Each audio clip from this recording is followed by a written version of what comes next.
Bodohnya nih wes tuwa, oke wong ngalor ngidul padha udo. Bodohnya nih wes tuwa, akeh wong ngalor ngidul padha udo. Assalamualaikum warahmatullahi wabarakatuh. Waalaikumsalam warahmatullahi wabarakatuh. Rahayu Rahayu Sagung Dumadi. Para sedulur sedaya, kita ketemu lagi di channel kita Temu Nalar menuju kesadaran, mencapai pencerahan. Mbah, kayaknya beberapa hari sering di sumber-sumber yang saya temuin itu kayak di konten-konten, mungkin ada di tausiah atau ada pembicara-pembicara itu yang membicarakan tentang kebangkitan spiritual, Mbah. Nah, itu penjelasannya, penjabarannya menurut penjenengan kayak gimana? Dan siapa-siapa aja yang mengalami itu, terus tanda-tandanya, Mbah, mungkin. Penjabarannya dulu aja lah, Mbah. Bangkitan spiritual itu apa, Mbah? Kalau menurut saya ya, menurut penjenengan, Mbah, kan tidak ada disiplin ilmunya tentang bangkitan spiritual ini hanya. Jadi saya juga menjelaskan berdasarkan apa yang saya ketahui, Maksudnya sakit-sakit pemahaman saya. Nek di menilik dari istilah kebangkitan spiritual. Spiritual itu kan berarti hubungan manusia dalam kehidupan berketuhanan spiritual. Sementara kebangkitan itu kan bangkit. Nah, ini sebetulnya momennya tepat, Kang Ucup. Jadi kebangkitan spiritual itu adalah proses di mana manusia itu sebetulnya mengalami lonjakan kesadaran. Jadi mengalami lonjakan lapisan-lapisan kesadaran. Nah, yang paling penting diketahui ini adalah prosesnya itu, Kang. Prosesnya. Makanya kenapa sampean tanya masalah tentang kebangkitan spiritual ini sebetulnya sangat bermanfaat bagi dulur-dulur di luar sana, terutama para penonton setia Temu Nalar, baik dari semua kalangan weton ya. Kita kan biasanya bahas perwetonan. Oh iya, pastinya, Mbak. Kita nggak jauh dari situ ya, Mbak. Saya mengistilahkan kebangkitan spiritual itu adalah lonjakan kesadaran, lapisan kesadaran baru. Di mana menurut pemahaman saya kebangkitan spiritual itu saat manusia itu disadarkan kembali untuk mendapatkan panggilan jiwanya. Jadi ceritanya gini, menurut versi saya. Iya, Mbak, monggo. Ketika manusia lahir itu sebetulnya kan sudah ada kesepakatan dengan Tuhan. Makanya alastu birobikum kan ngono kan. Terus manusia itu sebetulnya sudah mempunyai misi jiwa. Misi jiwa engko tak lahir neng dunia iki mempunyai peran. Peranmu akan seperti ini. Nanti kamu menjadi seperti ini, kowe iki akan menjadi manusia yang seperti ini, punya kemampuan seperti ini, punya keahlian seperti ini, tugasmu seperti ini, mengemban misi jiwa yang seperti ini. Nah, itu identik dengan sebetulnya dengan pencarian jati diri, Kang. Oh, gitu ya, Mbak. Seiring berjalannya waktu, manusia lahir itu karena terkontaminasi, terpengaruh oleh satu keadaan yang dia alami, ya lingkungan, ya tempat dia hidup sehari-hari, itu akan memori-memori itu kan masuk ke dalam pikiran dan jiwa manusia tersebut. Akhirnya pada akhirnya menggiring dia terbentuk sesuai apa yang dibentuk oleh lingkungan. Dan dia lupa terhadap titah hidup yang diberikan oleh Tuhan sebenarnya kan. Nah, dalam proses kebangkitan spiritual itu yang perlu diketahui, yang saya tahu, itu biasanya rata-rata manusia itu mengalami keluruhan, mengalami kehancuran, mengalami permasalahan, mengalami berada di posisi titik terendah. Jadi makanya kenapa saya bilang ini sebetulnya penting untuk teman-teman semua, bahwa apalagi ini Kang Job, menurut kebanyakan para ahli spiritual itu banyak yang menyatakan bahwa 2024 ini adalah puncak kebangkitan spiritual secara massal, secara global. Jadi mungkin fase itu bermula kemarin di tahun 2020 waktu terjadinya corona itu. Nggih. Nek sing gak paham ngono dikirane corona itu adalah tragedi apa nih? Tragedi kemanusiaan. Oh, tragedi kemanusiaan. Tapi sebetulnya itu juga kan tidak lepas dari kuasa Tuhan. Oh, pasti. Corona itu mau dikatakan konspirasi bikinan manusia dan sebagainya, konspirasi WHO dan sebagainya, tapi kenyataannya hal itu diizinkan oleh Tuhan terjadi, berarti itu kan juga atas kehendak Tuhan. Oh, nggih. Pada fase corona itu tentu sampai sekarang pun masih kita rasakan bagaimana orang itu diporak-porandakan baik secara ekonomi, secara kejiwaan. Efek dari imbas dari corona itu sendiri banyak orang mengalami kejatuhan, berada di fase titik terendah yang awal ekonominya baik tiba-tiba hancur total sampai aset habis-habisan.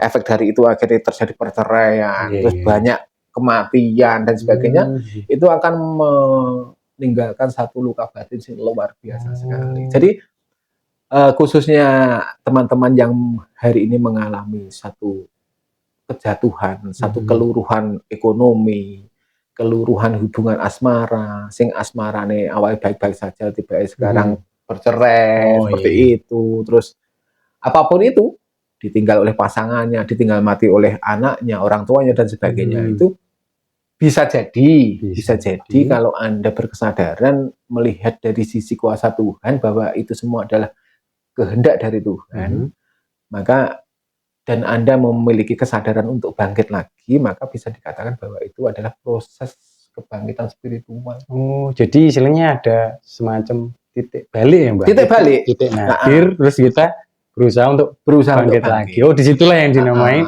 kebangkitan spiritual. Jadi gini, akhirnya setelah dia mengalami hal-hal semacam itu kan otomatis dia menyadari bahwa ternyata apa yang diupayakan selama ini, apa yang didapat selama ini dengan kuasa Tuhan tiba-tiba hancur, tiba-tiba hilang. Minimal dia akan berkesadaran bahwa tidak ada segala sesuatu yang luput dari takdir Tuhan. Oh, gini. Mau diakali dengan cara apapun, ternyata kenyataannya corona meninggalkan satu tragedi yang luar biasa. Nah, bagi jiwa-jiwa yang berkesadaran, dia akan mulai, biasanya orang kalau mengalami kejatuhan itu kan pasti akan mengalami proses pencarian. Oh, okay. Entah itu pencarian Tuhan atau istilah pencarian dan sebagainya. Sing pada akhirnya pada satu titik nanti, entah sudah dialami atau belum, pasti akan bertemu yang namanya titik kesadaran, di mana dia akan bangkit untuk mandiri. Itu bisa diartikan kayak gini, Mbak. Istilahnya mentok terus pasrah, hampir mirip seperti itu. Ya, betul. Jadi berada otomatis setelah kesedihan yang berlarut-larut, setelah kesengsaraan yang tiada batasnya, akhirnya dia akan berserah sepenuhnya kepada Tuhan terhadap jalan takdirnya. Oh iya. Di situ tangan-tangan Tuhan akan membangkitkan dia, akan mengangkat dia, bisa bangkit lagi untuk menapaki kehidupan. Nah, kenapa dikatakan kebangkitan? Karena yang namanya bangkit itu kan berarti berdiri lagi. Berdiri lagi menjadi versi manusia baru. Biasanya ini, dulu dia melakukan satu profesi yang sebetulnya hanya orientasinya hanya yang profit, yang materi dan sebagainya. Sekarang berkesadaran karena sampai entek-entekan, dia memulai dari nol lagi dengan satu kesadaran bahwa ikhtiar yang saya lakukan ini hanya mencari ridha Tuhan dan sebagainya itu. Kemungkinan besar Tuhan akan menuntun dia pada jalan yang pas, yang memang cocok sesuai blueprintnya manusia pada waktu dia dilahirkan itu tadi, sesuai jatah dia. Istilahnya apa? Panggilan jiwa idealnya. Tapi kan untuk membahas hal-hal yang terlalu berat mungkin kan ya. Iya, Mbak.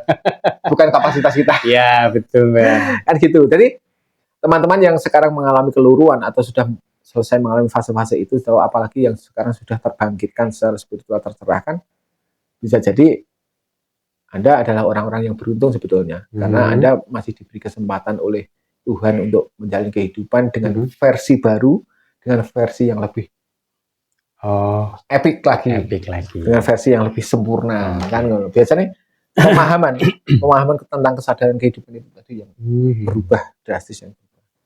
Tapi fase-fase yang dijalani itu tadi, jadi ada istilah di istilah bangkitan spiritual itu dia mengalami fase dark night of the soul. Jadi fase-fase kegelapan jiwa.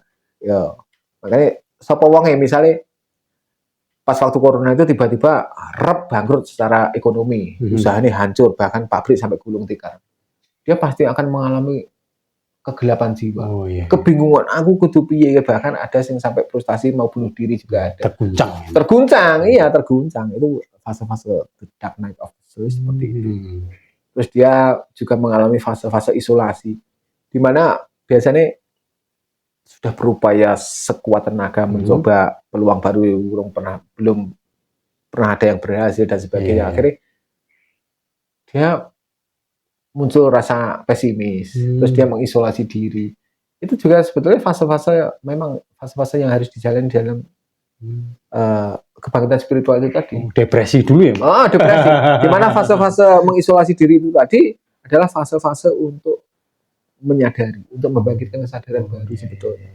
Di tengah kebingungan seperti itu kan biasanya uangnya lagi jatuh. Itu salah satu tandanya adalah tidak ada orang yang peduli. Nah, sing maune kanca apik saat awake dhewe gak duwe, moro-moro pergi meninggalkan. Sing maune dulur nek ning apa-apa sithik-sithik njaluk tulung sithik-sithik begitu awake dhewe susah, blas gak ngetok. Itu wis jamak, itu wis gawan. Umum, Mbak. Jadi kayak fase musim kemarau. Kemarau kan mesti rumput-rumput kering, kabeh wit-witan yo alum ngono. Apa ngono alum istilah? Layu, Mbak. Layu.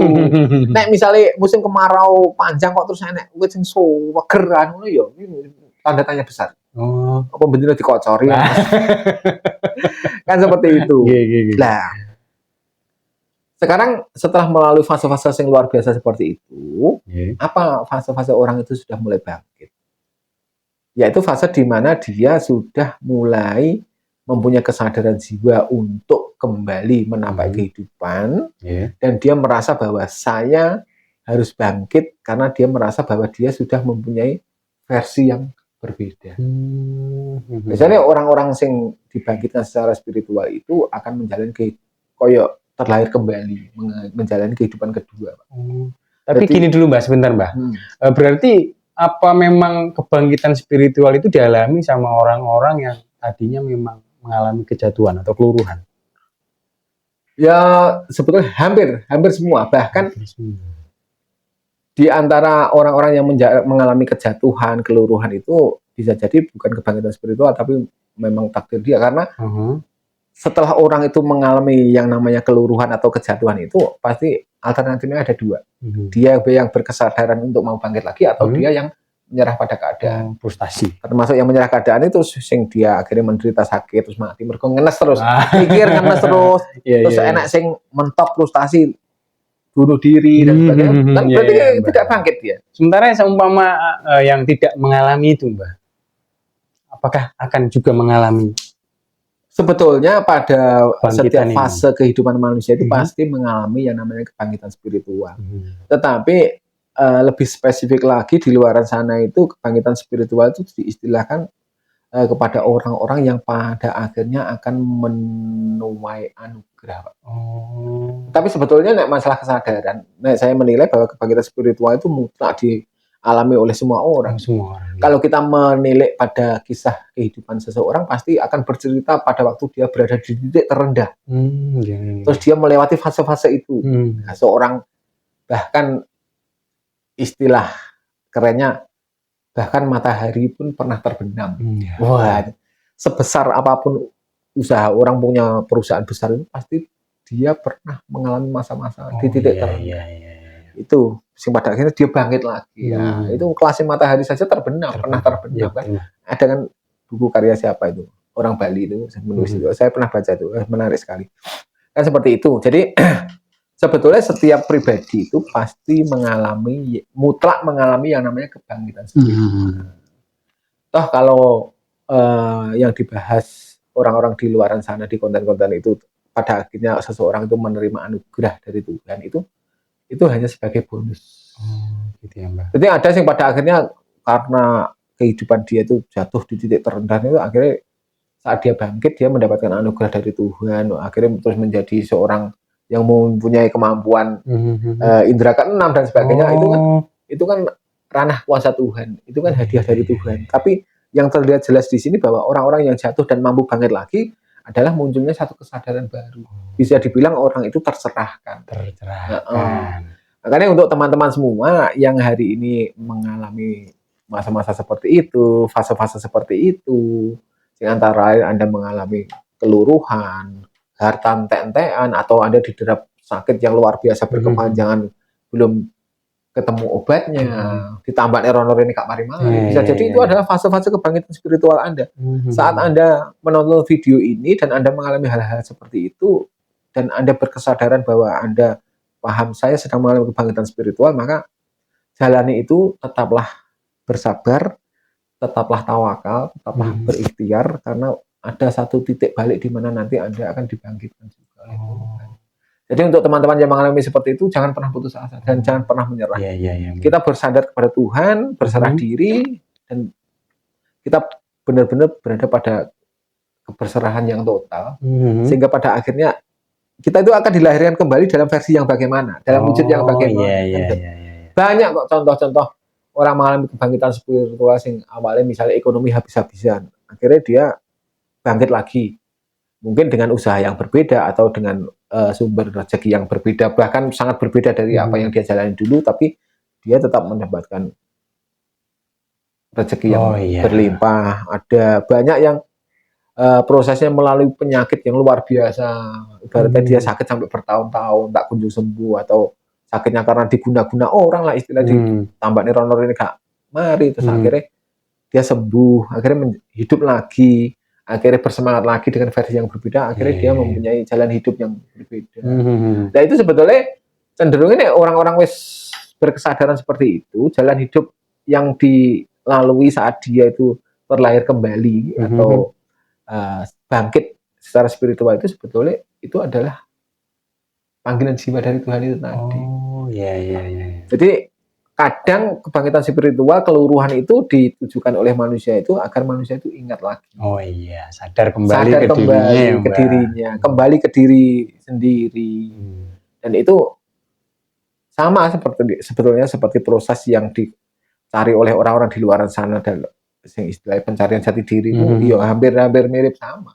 Cuma nek orang berkesadaran terus dia mencari jati diri itu, ya berarti sadar dari awal dan mencari jati dirinya. Tapi nek orang-orang mengalami kebangkitan spiritual, rata-rata itu pasti dia tidak sadar, dihajar oleh keadaan, diingatkan oleh Tuhan untuk kembali ke diri. Ya, seperti itu saja sebetulnya. Nek menurut saya loh itu ya. Jadi makanya saya berpesan kepada teman-teman, ya tetap bersemangat. Yang hari ini mengalami kondisi keluruhan atau kehancuran atau habis-habisan atau berada di fase titik terendah dalam versinya masing-masing, jangan pernah menyerah. Karena kita tidak akan pernah tahu kan apa yang akan terjadi besok. Semua adalah kuasa Tuhan. Kalau Anda menyerah berarti selesai. Tapi kalau Anda bisa bangkit, masih ada kesempatan-kesempatan berikutnya untuk Anda memperbaiki diri dan Anda untuk memperbaiki kehidupan.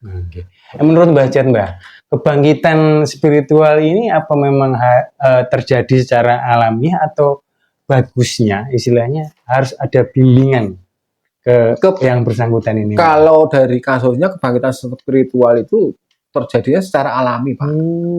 Nah, Anda berguru namanya Anda belajar untuk mencari jati diri itu melalui guru, biasanya pencarian jati diri.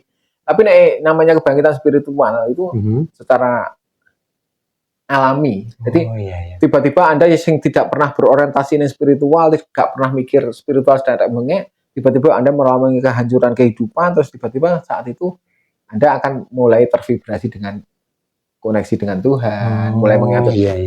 Ya biasa, namanya manusia itu pas saya sedih ingat Tuhan, pas saya senang ya. Pas saya senang ingat penyanyi. Seperti itu langsung. Jadi gambaran sekilas kebangkitan spiritual seperti itu. Biasanya orang-orang yang mengalami kebangkitan spiritual itu juga tertarik untuk selaras dengan alam. Dia akan merasa bahwa kehidupan yang dia jalani sebelumnya ternyata adalah salah, adalah tidak berada di jalurnya sendiri. Akhirnya dia akan menyelaraskan diri, dan itu terjadi secara otomatis. Makanya sebetulnya momen-momen corona itu bagi orang-orang yang berkesadaran adalah momen yang bagus, ternyata Anda masih diingatkan oleh Tuhan, masih dibangkitkan oleh Tuhan, kan gitu. Makanya secara global ya Mbak, makanya bangkitan spiritual kok ada di mana-mana karena memang penyebabnya memang secara global, keluruhan secara global. Jadi pandemi kemarin terjadinya hampir di seluruh belahan dunia, dan itu makanya orang-orang spiritual di luar sana mengindikasikan sebagai kebangkitan spiritual secara massal. Mungkin saya menilai juga hari ini kan peradaban manusia itu sebetulnya sudah mencapai pada satu titik puncak. Ibaratnya ya manusia itu sudah mendekati kerusakan. Baik secara moral maupun spiritual kan. Terus banyak orang menjalankan agama, menjalankan keyakinannya, tetapi tidak melahirkan satu moral dan budi pekerti yang bagus. Itu tandanya bahwa dia mengalami krisis terhadap moralitas itu sendiri, krisis keyakinan. Jadi banyak orang kalau melihat gejala hari ini kan banyak sekali orang-orang yang berorientasi dengan agama, itu menandakan bahwa sebetulnya manusia itu berada pada satu krisis multidimensi terhadap kehidupan. Banyak kebingungan. Hari ini kita dihadapkan pada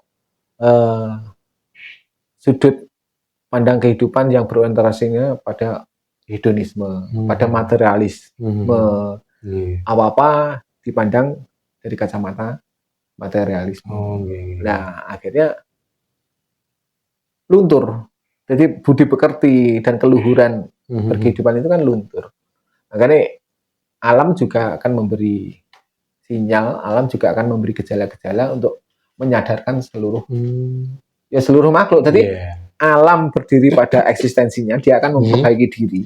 Gitu. Istilahnya kayak gini ya Mbak, berevolusi. Atau istilahnya kembalikan ke setelan pabrik ya Mbak. Nah, diriset, kembalikan ke setelan pabrik. Jadi hukumnya kan alam itu berdiri pada konsistensinya, manusia berdiri pada konsekuensinya. Gitu ya Mbak. Konsekuensi atas apa yang diperbuat. Makanya hari ini, jadi memang semesta itu mungkin menghendaki alam itu untuk berproses kembali nih setelah Tuh. Apalagi istilahnya nanti ini Mbak, keuntungannya untuk kita ke depan Mbak. Istilahnya efek manfaatnya. Efek manfaatnya secara individu, karena manusia itu berubah menjadi manusia yang berkesadaran, otomatis dia akan menjadi manusia-manusia yang baik, manusia-manusia yang bisa memunculkan budi. Jadi manusia yang punya budi pekerti luhur, otomatis akan berimbas dengan kehidupan baik di semua lini kehidupan, baik sosial, kemasyarakatan akan pulih lagi. Orang yang sekarang cenderungnya egois atau mementingkan diri sendiri istilahnya itu akan mulai berkesadaran untuk saling bantu-membantu. Coba saya lihat gejalanya pas waktu corona kemarin, banyak orang yang menyisihkan makanannya untuk membantu. Itu saja sebetulnya sudah cukup untuk membuktikan bahwa di saat manusia itu berada dalam kesengsaraan, disitulah rasa kemanusiaan itu akan muncul. Tetapi saat manusia itu berada dalam kemakmuran atau keberlimpahan, egois itu akan semakin tinggi. Itu kan saya mau membaca metode dari ilmuwan Barat, siapa itu yang dia punya project untuk, jadi tikus itu dimasukkan di satu tempat, diberi makanan yang berlimpah di situ, ternyata justru menyebabkan populasi tikus itu meledak. Terus begitu meledak, dengan keberlimpahan makanan itu, tikus itu cenderung berperilaku aneh. Akhirnya tikus itu cenderung egois, saling membunuh, atau bahkan tidak mau untuk berhubungan, beda kelamin, malah terjadi penyimpangan. Itu enak. Eksperimen iya. Sing pada akhirnya tikus itu sing awalnya meledak populasinya menjadi menyusut dan habis. Nah, eksperimen itu ditujukan untuk eksperimen pada manusia sebetulnya. Nah, ini gejalanya kan sama, saat manusia itu hari ini itu diberi keberlimpahan secara materi, mangan gak enak hari ini, ibaratnya ternyata menyebabkan manusia itu semakin egois, semakin serakah. Kan? Jadi kita istilahnya dengan peristiwa keluruhan itu tadi, kita diseleksi ya Mbak? Diseleksi juga. Yang mana yang mau bangkit berarti yang bibit unggulnya.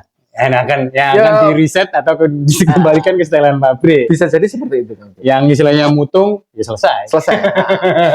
Makanya ini juga mungkin menjadi titik tolak bahwa 2045 ke depan itu akan terlahir satu kesadaran baru, kebangkitan baru dari manusianya. Jadi pola pikir manusia hari ini itu mungkin akan berubah. Jadi manusia itu kan mengalami evolusi kesadaran juga. Yang pada akhirnya makanya enak saya menggadang-gadang bahwa 2000 berapa itu Indonesia emas dan sebagainya itu mungkin ya dari lompatan kesadaran berpikir.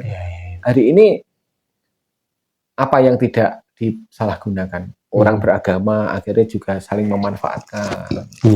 Orang bersosial saling memanfaatkan. Kondisi pokoknya dari semua lini kehidupan kan hari ini seakan-akan porak-poranda. Orang itu terasa kayak kehilangan pegangan dalam kehidupan kan itu.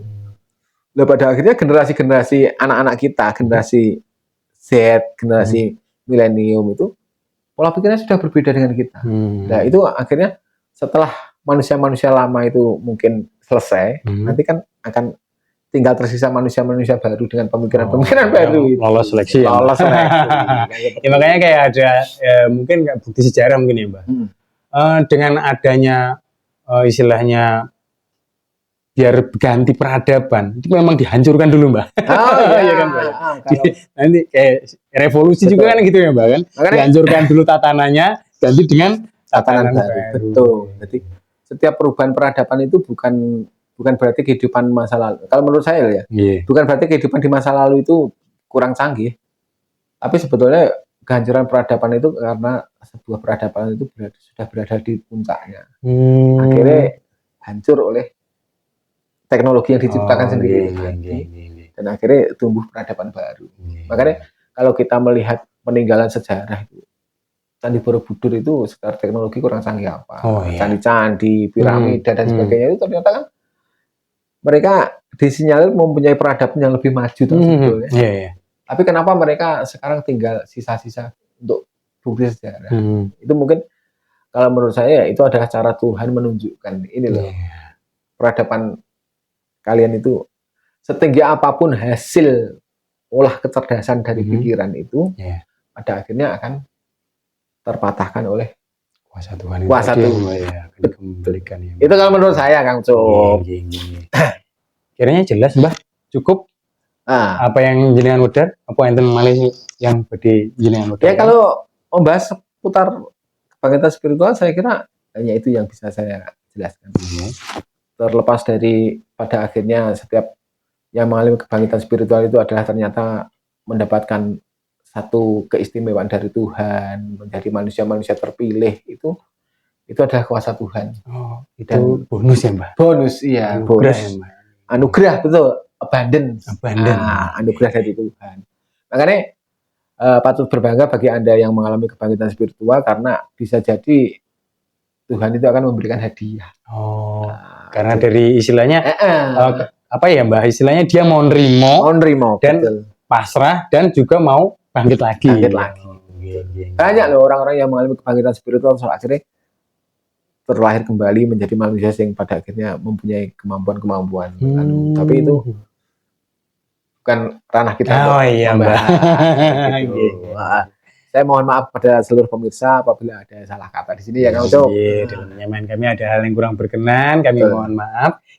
Sedulur-sedulur, itulah tadi pembahasan kami tentang kebangkitan spiritual. Ini mungkin dari kita, sebagian dari kita, atau ada seseorang dari kita yang sudah mengalaminya. Semoga kita semua menjabarkan anugerah seperti yang dijabarkan oleh Mbah Maul. Tadi kita yang adalah apa ya Mbak, insan-insan yang lulus seleksi ya Mbak, seleksi alam, dan kita yang mendapatkan anugerah itu semua. Oke, kita akhiri sekian. Assalamualaikum warahmatullahi wabarakatuh. Waalaikumsalam warahmatullahi wabarakatuh. Rahayu Sagung Dumadi.